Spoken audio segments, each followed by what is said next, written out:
Surpasser. Qui se souvient? Surpasser. Alléluia. Nous avons commencé notre message du mois surpassé et nous avons parlé de la décision pour pouvoir faire de grandes ou accomplir de grandes, de faire des grands accomplissements. Amen. Donc, nous avons parlé de beaucoup de choses. Nous avons parlé de la vision. Et le dimanche passé encore, nous avons insisté sur la vision. Aujourd'hui, nous allons parler de la discipline. Amen. Amen. Si tu es là, est-ce que tu peux dire Amen? Voilà, je veux vraiment que tu sois connecté ce matin au nom de Jésus. Gloire à Dieu. Bien-aimé, ta vie actuelle est le résultat vraiment de tes habitudes. Alléluia. Est-ce que tu conviens avec moi? Que ce que tu es présentement est le résultat de tout ce que tu as comme habitude. Amen. Et c'est parce que tu as fait un choix d'être là ce matin que tu es venu. Amen. C'est parce que tu as fait un choix de porter ce beau vêtement-là. Amen. Voilà. Que tu es habillé tel quel. Amen. Et si tu veux changer, en fait, si tu veux changer ce que tu es, tu as besoin de pouvoir changer, de pouvoir appliquer quelque chose à ta vie. Amen. Et généralement, ce qui change notre vie, c'est ce que nous faisons chaque jour. Alléluia. Et ce que nous faisons chaque jour devient voilà, des habitudes ou une habitude. Amen. Et cette habitude-là, si nous n'appliquons pas une certaine discipline, nous pouvons carrément dérouter. Parce que généralement, le corps préfère la facilité. Alléluia. Pour faire ce qui n'est pas difficile. Mais la discipline t'impose une certaine rigueur. Et la rigueur n'est pas forcément facile. Alléluia. Nous allons parler donc de cette discipline-là que nous donne la parole de Dieu. La parole de Dieu nous pousse à être disciplinés et nous imposer certaines rigueurs pour pouvoir réussir. Changer ce que nous sommes, ce que nous avons pour le meilleur. Amen. Alors, on peut définir la discipline comme étant, en fait, là c'est une définition assez simple. La discipline est la capacité de faire ce que tu n'as pas envie et de faire quand il faut. Donc, quand tu fais ce que tu n'as pas envie, dans le temps où il faut, toi-même tu appliques une certaine discipline. Tu deviens en fait, on va dire un disciple. Alléluia. Donc je vais reprendre. La discipline, c'est la capacité de faire ce que tu n'as pas envie et de faire quand il faut le faire, au nom de Jésus. Et je prie que le Seigneur te donne d'être discipliné au nom de Jésus et de t'imposer certaines choses. Voyez, ce matin, il neige. Ce matin, il fait froid. Ce matin, il ne pleut pas. Ce matin, certaines personnes peut-être n'ont pas de véhicule. Ce matin, peut-être certaines personnes sont un peu fatiguées ou malades. Mais le fait de pouvoir se lever le matin et de prendre la route, de venir à l'église, c'est une discipline. La vie chrétienne est faite de discipline. Celui qui n'est pas discipliné pourrait aller en enfer. Celui qui n'est pas discipliné peut aller en enfer. Parce que si tu n'es pas discipliné, quelle que soit l'occasion qui vient au-devant de toi, tu seras amené à faire ces choses-là. Des choses qui ne sont pas correctes. Et si tu fais des choses qui ne sont pas correctes, ça peut t'amener en enfer. C'est pourquoi le Seigneur nous appelle les disciples. Il faut être discipliné. Jésus avait des paroles dures. Mais les disciples ont dit, à qui irions-nous? Alléluia. Maintenant, les chrétiens, ils aiment tout ce qui est simple. Quand tu les caresses, quand tu les caresses du sens des poils, c'est correct. Mais dès que tu dis quelque chose, tu veux faire une nouvelle coiffure, non, ils ne veulent pas. Tu veux couper un peu les cheveux, tu veux couper un peu, voilà, tailler un peu, non, ils ne veulent pas. La Bible nous demande de porter des fruits. Et celui qui ne porte pas de fruits, Dieu est capable de l'emmener, c'est dans la géhenne, dans le brûler. Mais Jésus vient plaider pour nous, et puis il dit non, non, non, Seigneur, ne fais pas ça, maître, ne fais pas ça, papa, ne fais pas ça. Je vais juste l'émonder un peu. Je vais juste couper un peu les petites choses qui ne sont pas correctes. Je vais juste lui donner une certaine discipline afin qu'il prenne une certaine position. Est-ce que vous avez déjà vu ici, je ne sais pas si c'est en automne ou au printemps, les gens font on va dire des statues, mais avec des feuilles, des arbres et tout ça. Qui a déjà vu ce genre de choses? Ils font des images. C'est beau, hein? Mais c'est difficile pour ces arbres-là. C'est difficile pour ces plantes-là. Parce qu'on leur donne une forme qu'ils n'ont pas envie. Ces arbres-là n'ont pas envie de prendre.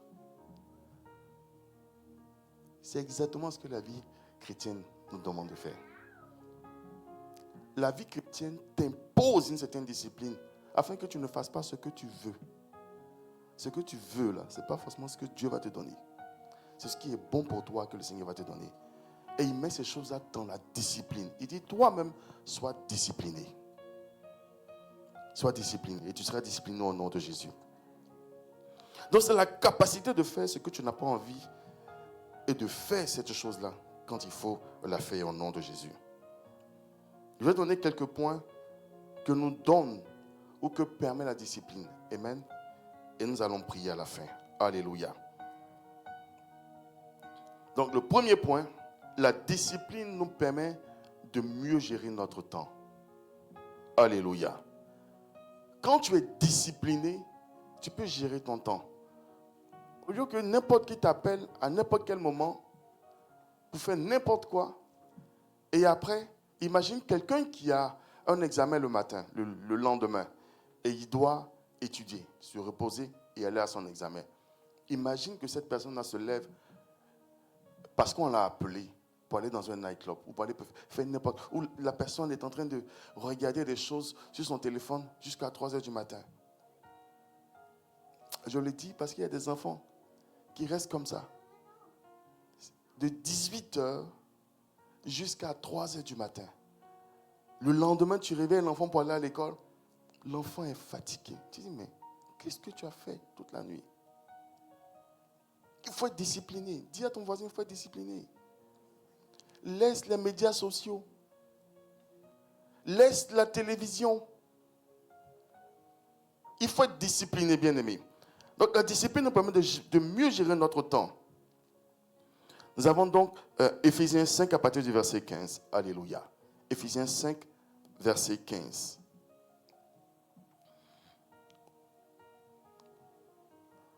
Est-ce qu'on peut lire ensemble, s'il vous plaît? Éphésiens 5, verset 15. On peut se lever pour la première lecture, s'il vous plaît. Prenez donc garde de vous conduire avec circonspection, non comme des insensés, mais comme des sages. Rachetez le temps, car les jours sont mauvais. Alléluia. Est-ce que tu peux reprendre encore, s'il te plaît? Prenez donc garde de vous conduire avec circonspection, non comme des insensés, mais comme des sages. Rachetez le temps, car les jours sont mauvais. Alléluia, nous pouvons nous asseoir. Donc la Bible nous dit ici que celui qui ne prend pas le soin de gérer son temps, il est comme un insensé. Alors que dans cette église ici, là, tous ceux qui sont ici sont super intelligents. Nous sommes très intelligents. Alléluia. Il dit, prenez donc garde de vous conduire avec circonspection, plutôt, non comme des insensés, mais comme des sages. Tu es sage. C'est pourquoi tu vas racheter ton temps. Et ça prend une certaine discipline. Pour dire, aujourd'hui, je ne fais pas ce qui va perdre mon temps.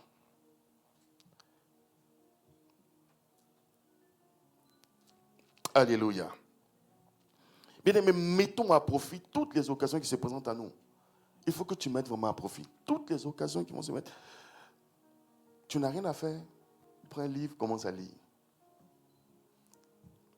Alléluia. Tu n'as rien à faire. Commence à prier. Prends la Bible. Regarde un enseignement. Regarde la vidéo du Père, le bishop Alenza Mazo.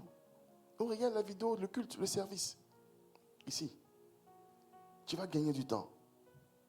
Apprends quelque chose de nouveau. Alléluia. Point 2. La discipline nous apprend à nous organiser afin de faire la volonté de Dieu. La discipline te donne de pouvoir t'organiser afin de faire la volonté de Dieu. Nous sommes ici sur la terre parce que nous avons besoin d'accomplir quelque chose. La Bible déclare que, en fait, il y a des bonnes œuvres que le Seigneur, que notre Dieu a préparées d'avance pour que nous les pratiquions. Alléluia. Si tu n'es pas discipliné, tu ne seras jamais capable de pouvoir accomplir ces choses-là. C'est bonne chose pour toi. Plus tu fais ces choses, plus toi-même, ta vie se réalise. Tu ne peux pas mieux faire dans ta vie que le plan de Dieu pour toi. Tu ne peux pas. C'est-à-dire, quand tu as réfléchi et que tu as tout planifié et que tout est parfait pour toi, Dieu te dit que ça, c'est de la poubelle. Et la discipline, bien-aimé, te permet de pouvoir gérer cela au nom de Jésus. De pouvoir t'organiser afin de pouvoir faire la volonté de Dieu.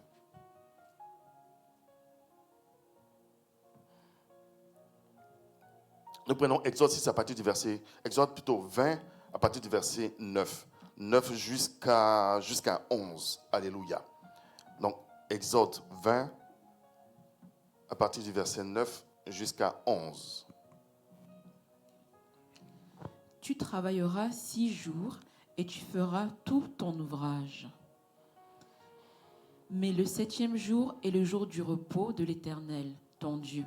Tu ne feras aucun ouvrage, ni toi, ni ton fils, ni ta fille, ni ton serviteur, ni ta servante, ni ton bétail, ni l'étranger qui est dans tes portes.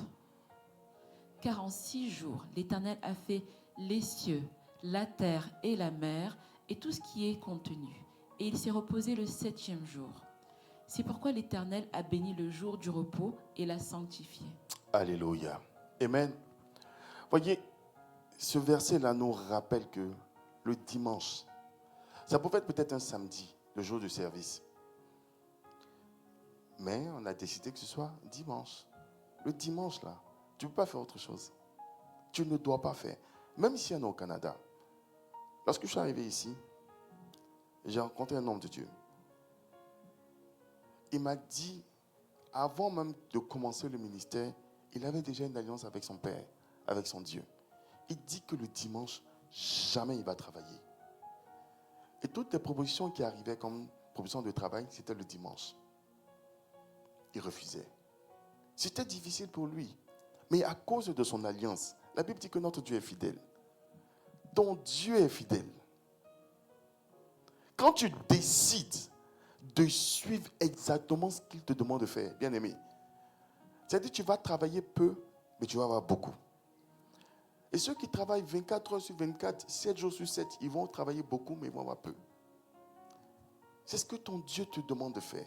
C'est ce qu'il te dit. 6 jours, quand tu es organisé, bien aimé, la discipline te permet de pouvoir organiser tes jours et de mettre à profit le dernier jour là, pour ton Dieu. Il faut le faire. Ce sont des principes. Là, le Père dit les principes sont têtus.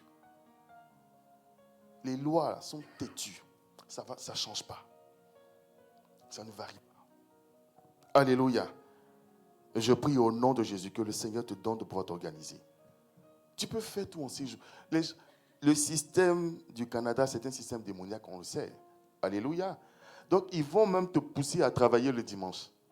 Ils vont te pousser à faire des choses le dimanche. Vous voyez, on peut être malade. Et quand tu es malade, généralement, qu'est-ce que tu fais? Qu'est-ce qu'on fait quand on est malade? On va où? À l'hôpital. Alors, il y a 2 endroits. on va soit à l'hôpital ou on vient à l'église. N'est-ce pas? Parce qu'il y a certaines personnes qui vont à l'hôpital et quand ça chauffe, il n'y a plus de solution, ces personnes arrivent à l'église, n'est-ce pas? Donc, c'est les deux endroits où on peut aller quand on est malade. Mais nous, les chrétiens, quand on est malade, on reste à la maison. Vous voyez comment c'est illogique. Au moins, va à l'hôpital. Si tu n'es pas à l'église, va à l'hôpital. Mais si tu n'es pas à l'hôpital, viens à l'église. Parce que c'est les deux endroits où on guérit. Non. À l'hôpital, on soigne, mais à l'église, on guérit. C'est les deux endroits qui peuvent te faire du bien. Mais le fait de rester à la maison, c'est un plan de Satan. Pour t'enlever, en fait, c'est les grâces et les faveurs que le Seigneur a préparées pour toi. Mais il est vaincu ce matin au nom de Jésus. Parce que tu connais le secret maintenant. Si tu es malade, soit tu vas à l'hôpital ou tu viens à l'église. Mais tu me dis ou dis, non, je suis malade, je vais me reposer. Ce n'est pas toi qui l'as eu, c'est l'autre là qui l'a eu. Mais maintenant, toi, tu le sais. Alléluia, tu ne vas pas rester à la maison. Tu viendras ici pour qu'on puisse prier pour toi. Alléluia, ou tu iras à l'hôpital pour que les gens puissent s'occuper de toi là-bas. Alléluia. Donc, la discipline permet de pouvoir t'organiser. Et plus tu fais ces choses, plus tu accomplis les plans de Dieu. Alléluia. Que le Seigneur nous bénisse au nom de Jésus. Le troisième point, la discipline nous permet de... nous préserve en fait de la procrastination et de ses conséquences. Quand tu es discipliné, en fonction de la définition, quand tu es discipliné, tu te lèves et tu fais ce qu'il faut. Fini. Que tu sois fatigué ou pas, tu le fais. Et nous avons, au niveau de l'église ABMCI, et même à Ottawa ici, on a un programme qui permet de casser ce rythme-là de la procrastination. Alléluia. Donc chaque matin, on se lève à 5 heures. Donc quand tu te lèves et puis tu as sommeil, le Seigneur te donne de pouvoir casser ce rythme-là. Tu sais, on te donne une occasion de te discipliner. Donc si vous êtes marié, que monsieur se lève, que madame dort, monsieur, vous pouvez réveiller madame. Si madame est réveillée, que monsieur dort, madame réveille monsieur. Il faut le faire. Il y a des gens qui choisissent, non, dans la semaine, moment, je vais prier, peut-être 3 jours, ouais. Je choisis un matin sur 2. Ne faites pas ça. Parce que ce n'est pas pour nous, c'est pour vous-même. Alléluia. Quand tu es discipliné, bien-aimé, dans la vie, tout ce qui est paresse va s'éloigner.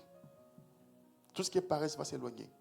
Et le Seigneur te dit, pour cette année, tu as besoin de la discipline pour pouvoir accomplir ces grandes œuvres-là.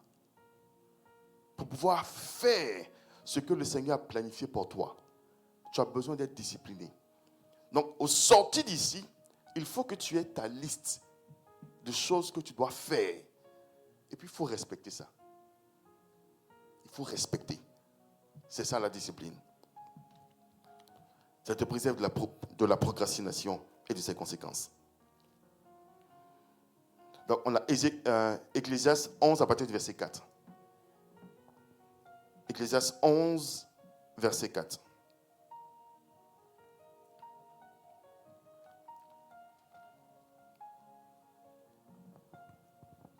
Celui qui observe le vent ne sèmera point, et celui qui regarde les nuages ne moissonnera point. Amen.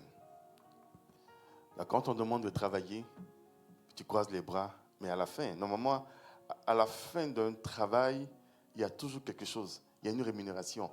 Donc, à la fin, tu ne peux pas exiger quelque chose. Si tu ne travailles pas, si tu ne fais rien, tu ne peux pas exiger quelque chose. Nous sommes tous ici à l'église, et à un moment dit, jeûner, prier. Bientôt, on aura au Popiazo, jeûne et prière. Chacun a sa liste. Qu'elle soit écrite, qu'elle soit mentale, on a une liste de ce qu'on veut. Mais il y a des gens ici qui vont jeûner, qui vont prier. Et peut-être, Dieu va exaucer les choses.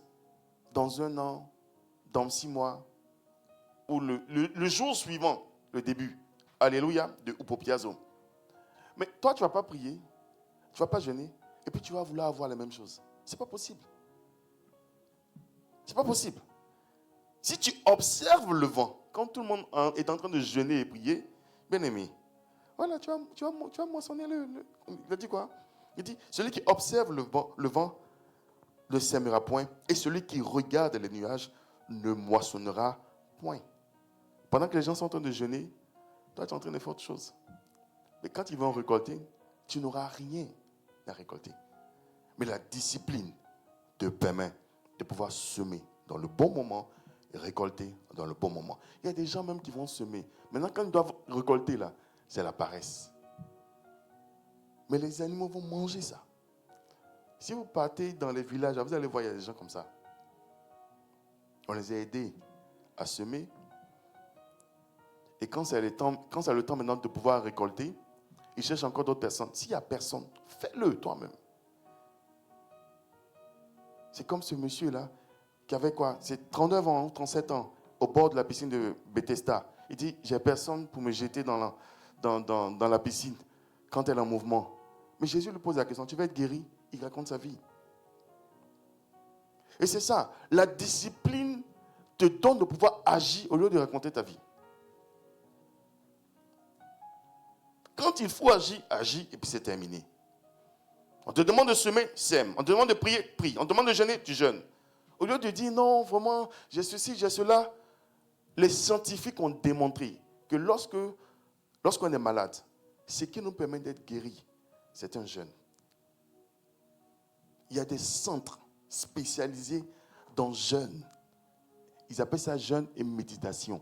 Mais on sait que c'est jeûne et prière. Je vous le dis, des gens se lèvent c'est-à-dire au Canada ici, en Amérique, ils vont, je pense en Suisse, ils vont là-bas, ils payent des millions parce qu'ils ont le cancer. Et quand ils sortent là-bas, ils sont guéris. Jeûne et prière, ça guérit le cancer. Donc, oublions ces choses-là. Je me souviens, je connais un frère au Canada ici qui a eu un grave accident. Très grave. Il devait partir. Sa jambe gauche était complètement broyée. Et avant de l'opérer, bien aimé, je pense qu'ils ont fait peut-être 7 ou 8 opérations. Avant de l'opérer, ils lui ont demandé de jeûner. Il n'a pas mangé pendant 2 jours. On ne sait pas pourquoi. Il avait faim. On dit on ne te donne pas à manger. Parce que tu as besoin de jeûner d'abord avant qu'on t'opère. Il a jeûné. Et on l'a opéré. Maintenant, il marche. Alléluia. Quand tu dois faire quelque chose, il faut le faire. Quand tu dois faire quelque chose, il faut le faire. Ne regarde pas les nuages. Alléluia. N'observe pas le vent. C'est-à-dire, en fait, on te dit, tu observes le vent. Est-ce que tu peux voir le vent? Ça veut dire, en fait, tu ne fais rien même de rien. Mais ce n'est pas ton partage au nom de Jésus. Alléluia. Alors, le point 4. La discipline aiguise nos qualités de leader. Alléluia. On va prendre Proverbe 6 à partir du verset 6. Verset 6 jusqu'à 8. Donc, Proverbe 6 à partir du verset 6 jusqu'à 8. Va vers la fourmi, paresseux. Considère ses voies et deviens sage. Elle n'a ni chef, ni inspecteur, ni maître. Elle prépare en été sa nourriture. Elle amasse pendant la moisson de quoi manger. Alléluia. Est-ce qu'on peut reprendre encore? Verset 6. Va vers la fourmi, paresseux. Considère ses voies et deviens sage. Elle n'a ni chef, ni inspecteur, ni maître.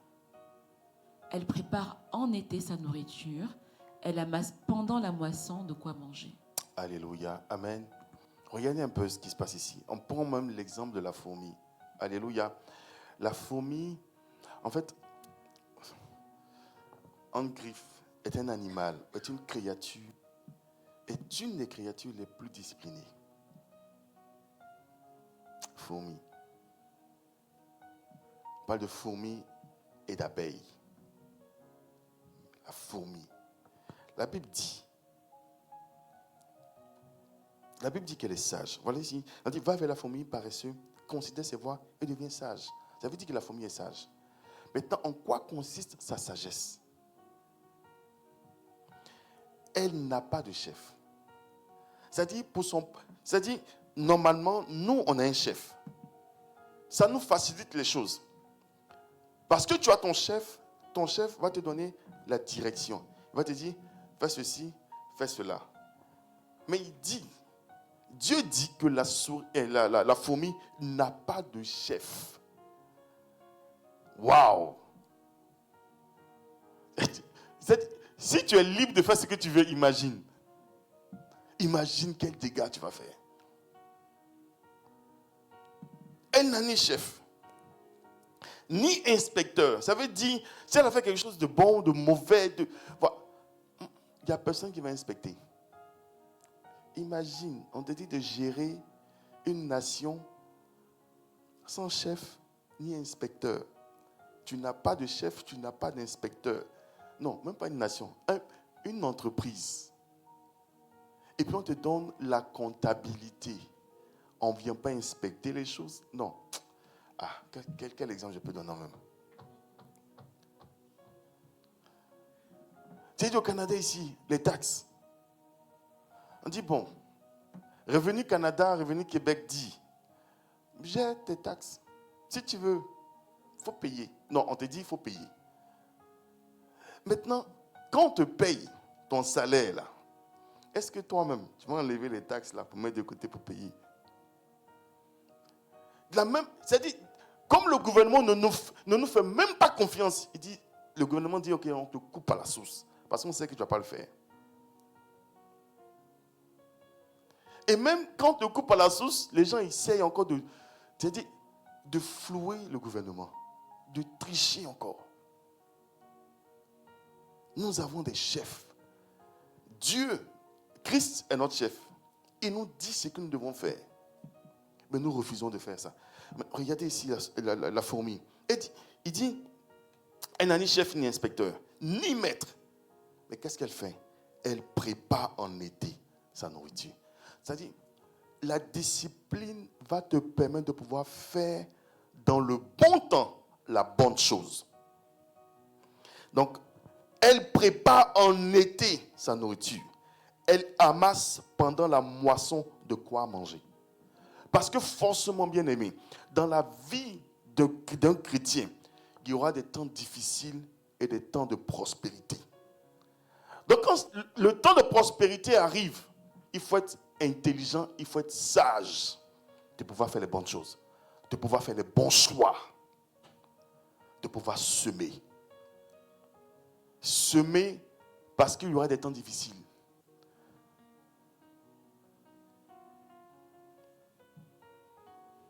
Je me souviens dans la jeunesse, quand on était encore très, très, très, très jeune.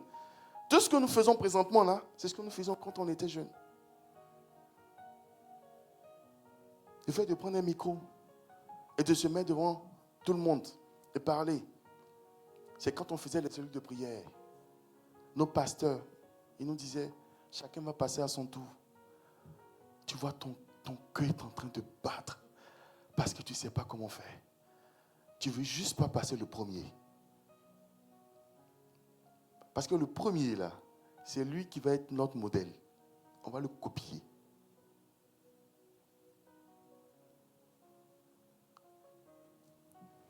Il ne faut pas avoir peur.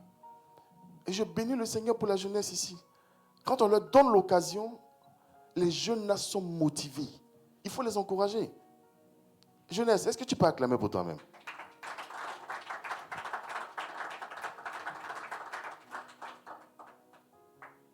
C'est ce que tu fais qui va rester sur toi. C'est ce que tu fais, bien-aimé. Là, maintenant, comme on était habitué à le faire, parmi nous, entre jeunes, quand tu arrives à l'université, ok, on te donne un micro, tu n'as pas peur. Parce que tu as appris où? À l'église. Alléluia. Tu apprends à prier. Étant jeune, quand tu deviens âgé, tu es capable de prier tranquillement. Mais si nos chefs n'avaient pas dit faites ceci, faites cela, faites ceci, faites cela, si on avait boudé, bien aimé, on te donne un micro, tu vas fuir. C'est vrai, on n'est pas parfait. Mais au moins tu peux le faire. Alléluia. Donc la fourmi nous donne ici un exemple. Elle n'est pas paresseuse. Elle n'a ni chef, ni inspecteur, ni maître. Donc il n'y a personne derrière elle. Si elle se lève et peut s'en faire autre chose, on s'en fout. Mais il y a une conscience. Alléluia. Que le Seigneur nous donne d'être conscients. Lorsqu'il nous donne des instructions, bien aimés, ces instructions-là sont pour nous du bien. En fait, dans l'instruction de Dieu, il y a le bien.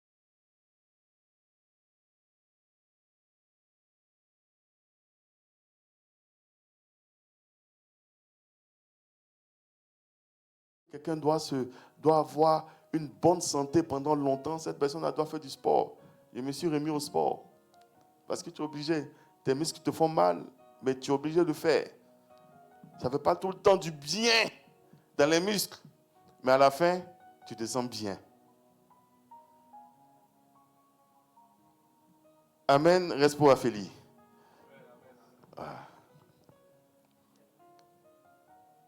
Je pense qu'au niveau de l'église ici, on va faire une rencontre sportive. Alléluia. Qui est d'accord? Que le Seigneur vous bénisse. Il faut qu'on le fasse. Et ça prend la discipline. Le fait de venir à l'église ici, là, ça dépend de la discipline. Que tu sois d'accord, que tu ne sois pas d'accord, quand tu viens ici, ça te fait du bien. Peut-être que tu ne vois pas. Peut-être que tu n'expérimentes pas encore. Mais ça te fait du bien. Et c'est pour ton bien. Et c'est pour ton bien. C'est pour ton bien, bien-aimé. Alléluia. Le point 5. La discipline nous permet d'atteindre nos objectifs. Alléluia.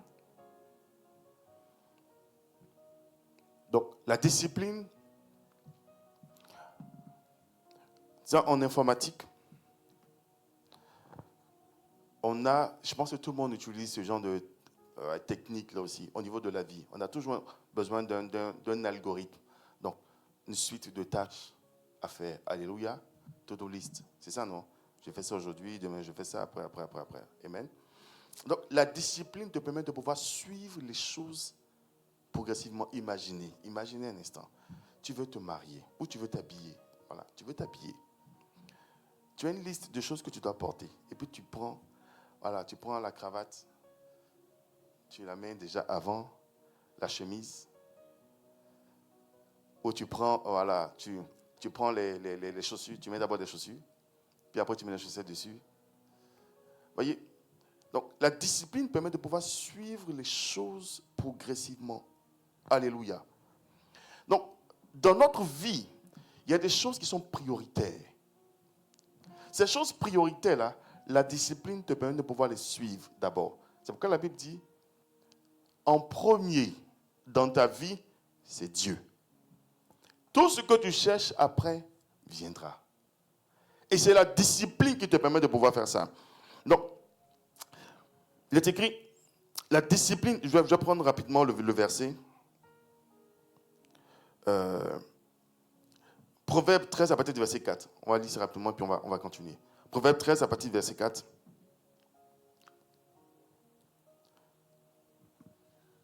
L'âme du paresseux a des désirs qu'il ne peut satisfaire, mais l'âme des hommes diligents sera rassasiée. Alléluia. Donc c'est ça. l'âme du paresseux, il a des désirs qu'il ne peut satisfaire. Tu veux manger. Il y a une procédure. Donc, des personnes qui ne savent pas préparer, par exemple du poisson, voilà, dans une sauce claire, ou dans une sauce, comment on dit ici, sauce claire, nous on comprend, mais dans une soupe, voilà, dans une soupe, elle va poser la question, il y a quoi dans la... Bon, cette personne elle va dire, il y a quoi normalement dans la soupe, on prend quoi pour faire? On prend peut-être un peu d'aubergine, un peu de tomate, un peu d'oignon, un peu de sel, un peu de poivre. Ok, d'accord, ok. Tu mets tout ensemble, et puis voilà, puis peut-être un peu de poisson, et puis ça fait la soupe. Ok, il n'y a pas de problème. Donc, on te dit par exemple, peut-être mets d'abord l'eau sur ta cuisinière, et puis après peut-être mets tout ce qui est légumes, et quand c'est peut-être un peu prêt, tu écrases, tu mets ton poisson, puis après tu mets maintenant, tu renverses. Je sais cuisiner, hein, attention. Et puis tu laisses mijoter pendant quelques minutes, et puis bon voilà, c'est cuit, n'est-ce pas? Mais la personne qui ne sait pas peut-être cuisiner, qui ne suit pas tout ça, on lui a donné juste les ingrédients. Tu peux avoir les ingrédients. Mais à la fin, qu'est-ce que tu fais?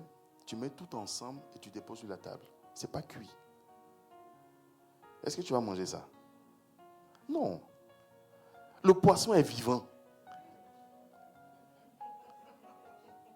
Tout est frais. Et puis on te demande de manger. Tu vas t'énerver. Donc ils disent, l'âme du paresseux a des désirs qu'il ne peut satisfaire. Mais l'âme de l'homme diligent sera rassasiée. Celui qui va suivre les choses de manière prompte, naturelle. Alléluia. C'est lui qui va être rassasié à la fin. Là. Celui qui a mis tout d'un coup, et puis celui qui a suivi les étapes, qui va être rassasié à la fin. Toutes les étapes. Qui va être rassasié? Celui qui a suivi toutes les étapes. Parce que tout est cuit, tout est prêt. C'est pourquoi la Bible nous a dit de racheter le temps. Parce que quand tu ne fais pas les choses dans la discipline, tu vas perdre ton temps. Tu vas perdre du temps. Tu vas perdre du temps. On nous demande d'aller à l'école, d'apprendre le français, les mathématiques, d'apprendre l'anglais. Moi, je ne savais pas que j'allais être au Canada ici. On te demande de parler en anglais, maintenant, ça devient un peu compliqué. C'est maintenant qu'on réapprend. On t'avait demandé de faire. Présentement, tu es en train de perdre ton temps. À qui on a dit d'apprendre l'anglais à l'école? Et qui est en train de réapprendre maintenant ici? Il faut être honnête. Voyez, ce que tu n'as pas fait, il y a longtemps, tu vas faire ça maintenant. Ça va te rattraper. Et puis Dieu, il est là, il te regarde. Il sait que ça va venir. On te demande d'économiser. Économise pour faire telle chose. Tu bouffes tout ton argent. Et quand il s'agit maintenant de pouvoir peut-être investir ou acheter des choses, tu regardes autour de toi, mais les gens ont leurs choses. Les gens ont de l'argent pour aller investir, pour pouvoir commencer les choses. Et toi maintenant, tu as des problèmes. Tu as 95 ans, tu n'as rien fait de ta vie. Le Seigneur te demande, te rappelle maintenant, c'est maintenant là, ça prend une certaine discipline. Pour réussir ta vie, ça prend une discipline. Ce que tu n'as pas fait avant, ça va te rattraper. Et c'est la discipline, bien-aimé. Pour accomplir cette année des grandes choses, ça te prend la discipline. Je le dis, bien-aimé, il faut comprendre que lorsque la parole a été relâchée pour les églises ABMCI, ça veut dire que le temps d'accomplir ces choses-là est favorable. Le temps est favorable, mais ça ne veut pas dire que tout le monde va faire. Celui qui va arriver à faire ces choses, celui qui va arriver à la fin, c'est celui-là qui sera discipliné. Pour pouvoir accomplir ces choses, tu as besoin de la discipline. Tu as besoin de cette discipline-là.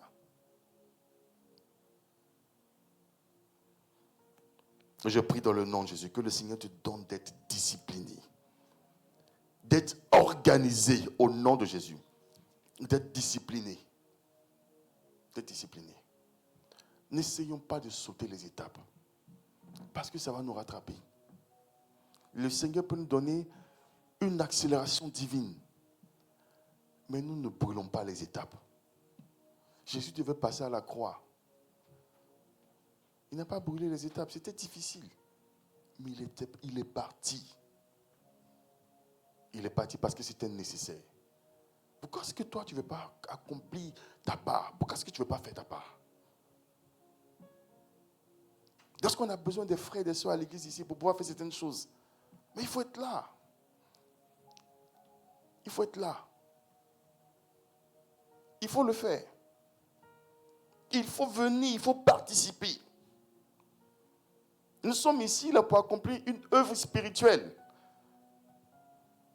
Plus tu es impliqué, bien-aimé, plus Dieu s'occupe de toi parce que tu t'occupes de ses affaires. Mais si tu viens juste, voilà, tu écoutes et puis paf, tu disparais. Tu es là, tu écoutes, tu disparais. Bon, Dieu va venir t'écouter, il va disparaître. Bon, ce n'est pas ton cas au nom de Jésus. Parce que maintenant, tu comprends. Tu comprends que tu dois être, voilà, orienté vraiment vers le service et la discipline au nom de Jésus. Alléluia. Le point 6. Nous sommes au point 6, c'est ça? C'est le point 6 que je viens de donner tout de suite là? Ou le point 5? Le point 6. La discipline nous permet de fuir la paresse et l'oisiveté. Alléluia. La discipline nous permet de fuir la paresse et l'oisiveté. Alléluia. J'ai oublié de mentionner quelque chose. Voyez un peu ce peuple-là, les Juifs. Ils travaillent, ils font toutes leurs choses en 6 jours. 7e jour, là, c'est le jour de leur Dieu. Voyez un peu. Mais ils sont les plus prospères. Ils arrivent dans une nation, voilà, ils sont prospères. Toi, tu travailles 7 heures. Bon, non. 7 sur 7, 24 heures sur 24. Mais tu n'es pas plus riche que eux. Soyons un peu sages. Copions le modèle qui marche. Copions, bien aimé, dis à ton voisin, à ta voisine, copions le modèle qui marche. 6 jours. 7e jour pour Dieu. Moi-même là, si c'était moi, j'allais faire 1 jour de travail et puis 6 jours pour Dieu.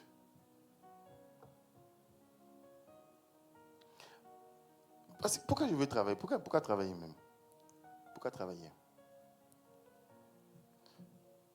Il y a des gens là, dans les affaires, ces personnes réfléchissent pendant un temps assez bref. Ils ont une idée, ils appliquent, ils créent un business et après, ils font rouler juste le business pendant peut-être 1 an.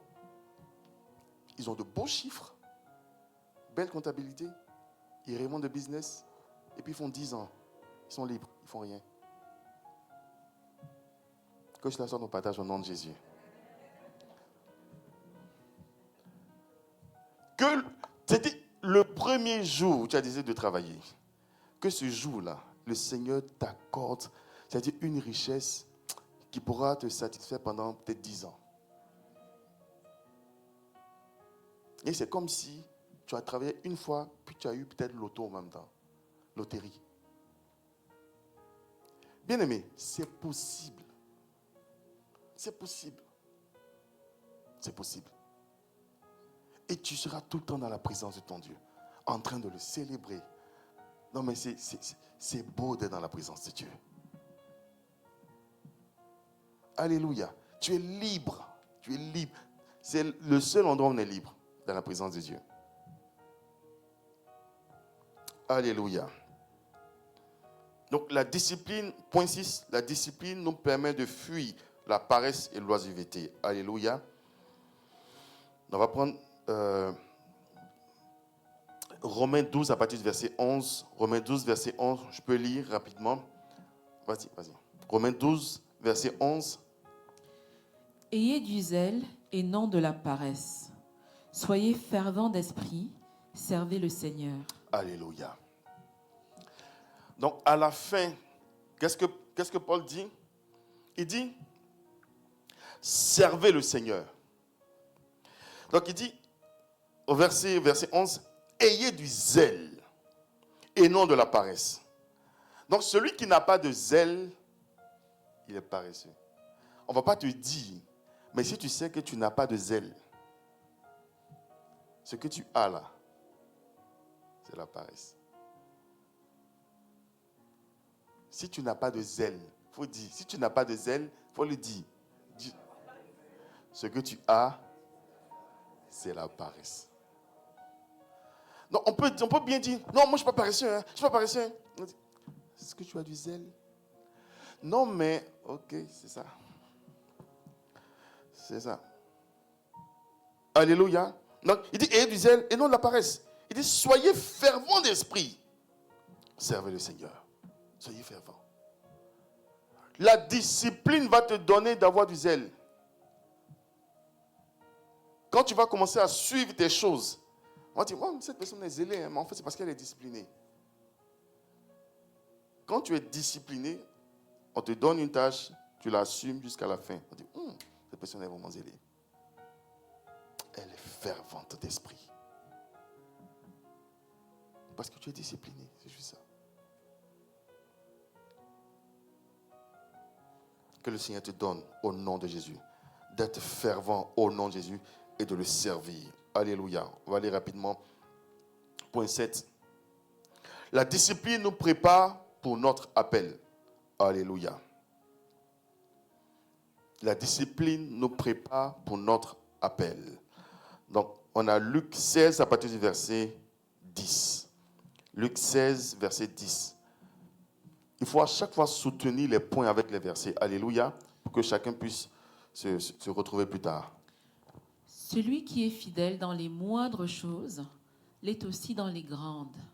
Et celui qui est injuste dans les moindres choses l'est aussi dans les grandes. Verset 11. Si donc vous n'avez pas été fidèle dans les richesses injustes, qui vous confiera les véritables? Alléluia. La discipline va te permettre d'être fidèle dans les petites choses. Lorsqu'on t'a confié, je vois ici,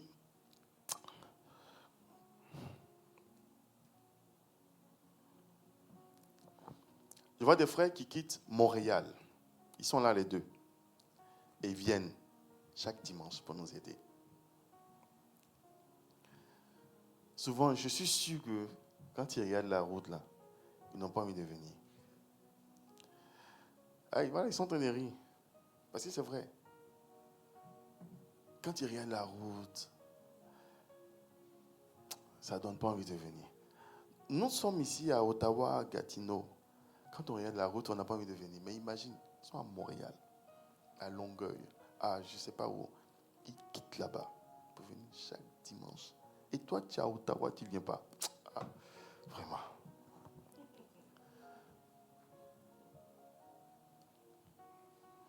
Ils sont fidèles. C'est vraiment une grande chose. Mais si tu es fidèle dans les petites choses, bien aimé, Dieu va te donner des grandes. Dieu va te donner de grandes choses. Parce que c'est la même chose que tu vas reproduire en grand.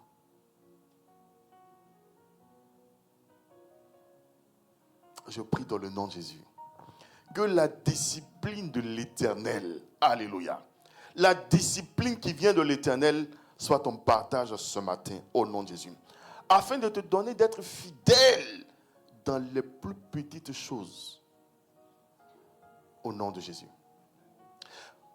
Vous savez, les grands hommes, que ce soit dans le monde séculier ou le monde spirituel, les grands hommes qui gardent, c'est-à-dire ces personnalités-là, lorsque tu les vois en train de marcher quelque part, et lorsque tu vois des personnes à côté de ces personnalités-là, ces personnes-là sont des personnes peut-être qui ne sont pas forcément, on va dire, capables.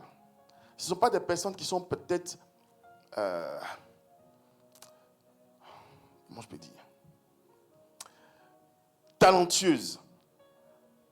Ce qui fait que tu restes à la table des rois, ce n'est pas en fait pas forcément ton don, ton talent, tes capacités. C'est ta discipline, c'est ton intégrité, c'est ta fidélité. En fait, c'est ce que ces grands-là recherchent. Tu peux être capable de faire de grandes choses. Mais si tu n'es pas fidèle, tu n'es pas intègre, on dit, mais je ne peux pas mettre cette personne ici. Je sais qu'elle est capable de faire, mais non, je ne peux pas. Donc si jusqu'à présent les gens ne t'ont pas encore donné, pose-toi la question. Mais la discipline te permet de pouvoir être fidèle. Tu sais que tu dois faire cette chose, tu te lèves, tu fais. Ça, j'ai appris ça aussi d'Évangéliste Touré. Alléluia en passant. C'est un homme qui est intègre. Il dit, il fait. Fini. Quand il dit, il ne peut pas, fini. Tu ne peux pas l'obliger.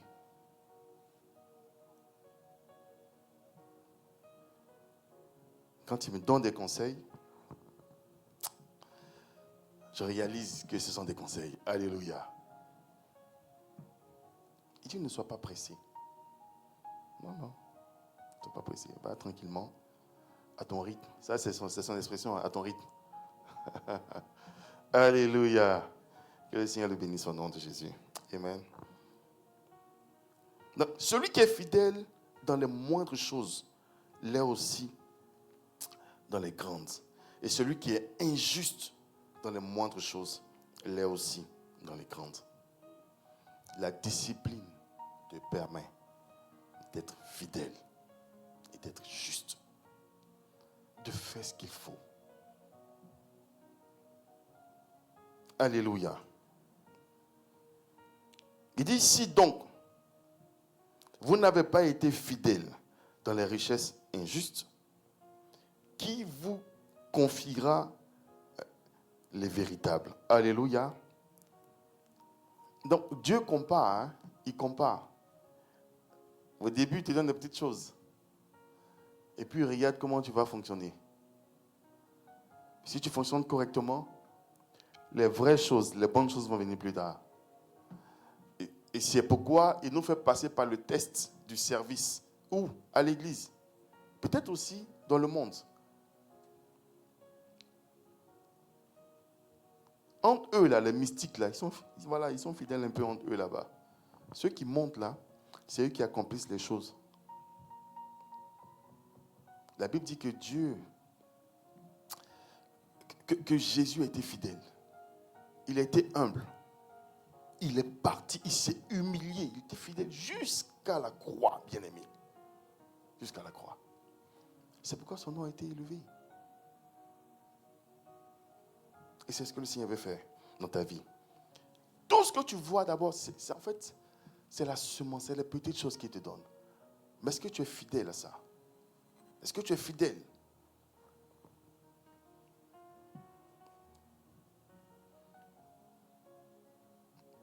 Élisée et Jean.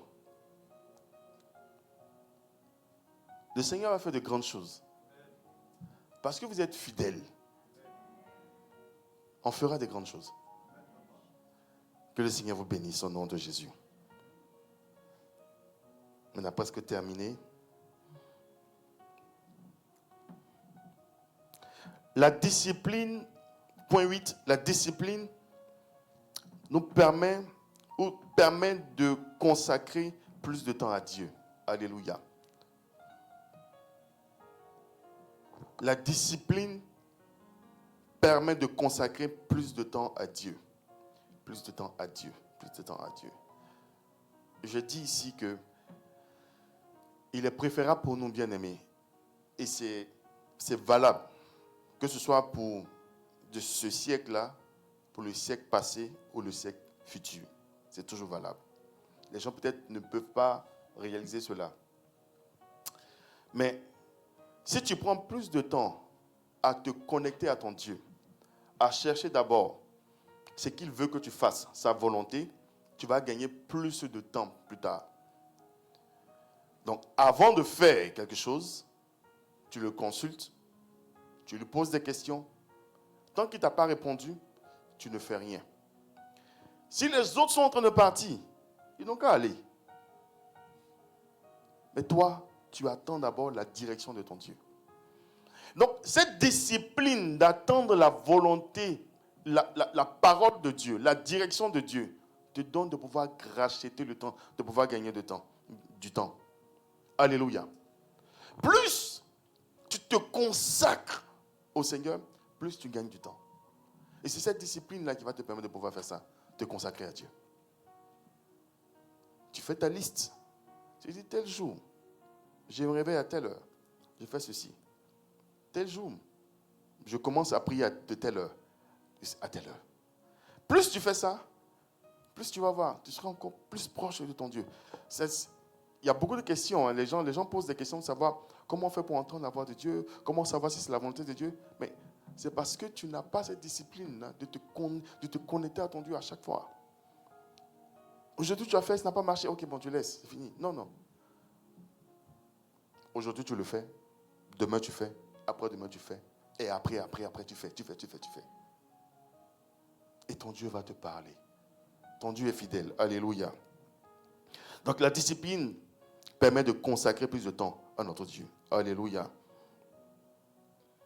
Donc, on va prendre Exode 20 à partir du verset 10. Exode 20, verset 10. Exode 20, verset 10 à 11.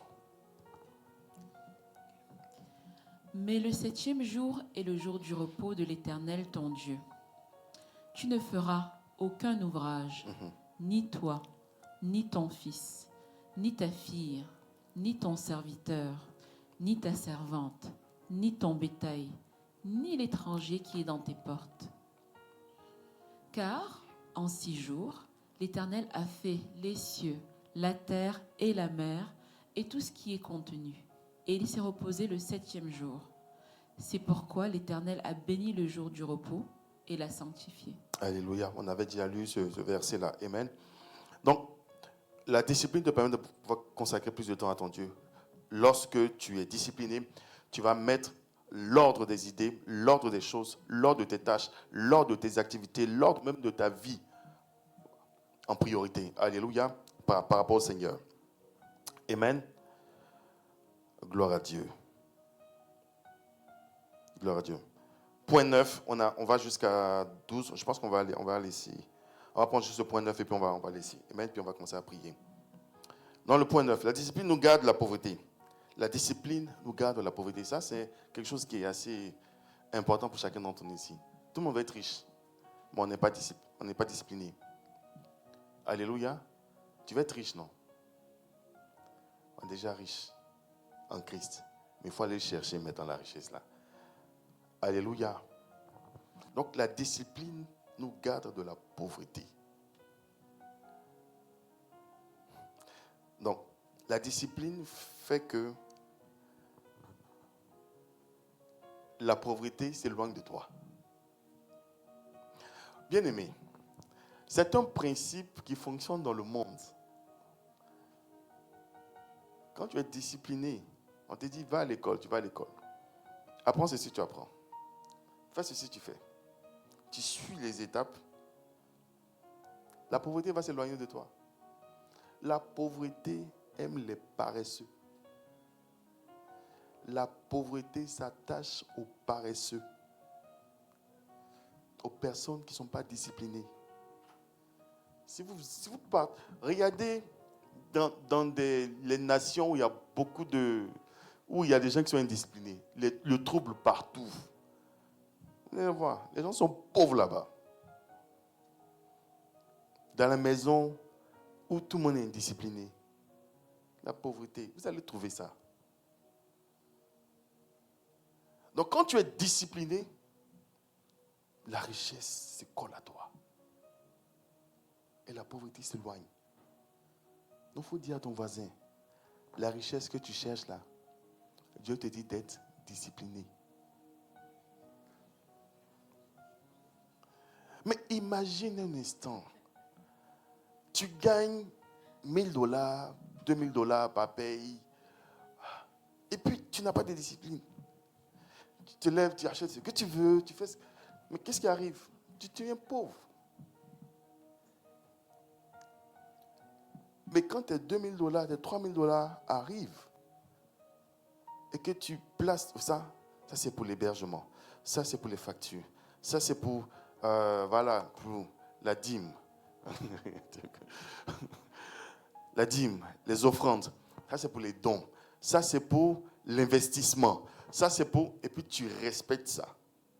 Mais à un moment donné, tu vas voir, tu vas devenir riche. C'est la discipline. Pour cette année, c'est ce que Dieu veut que tu fasses. C'est pourquoi on insiste. C'est pourquoi on insiste sur le fait d'être discipliné au nom de Jésus. Donc la discipline éloigne la pauvreté.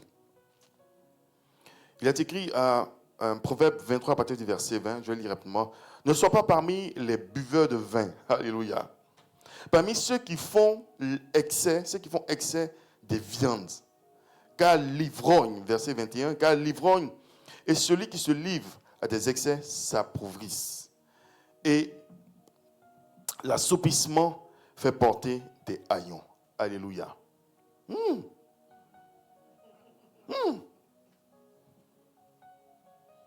Bien-aimé, il faut prendre ça là.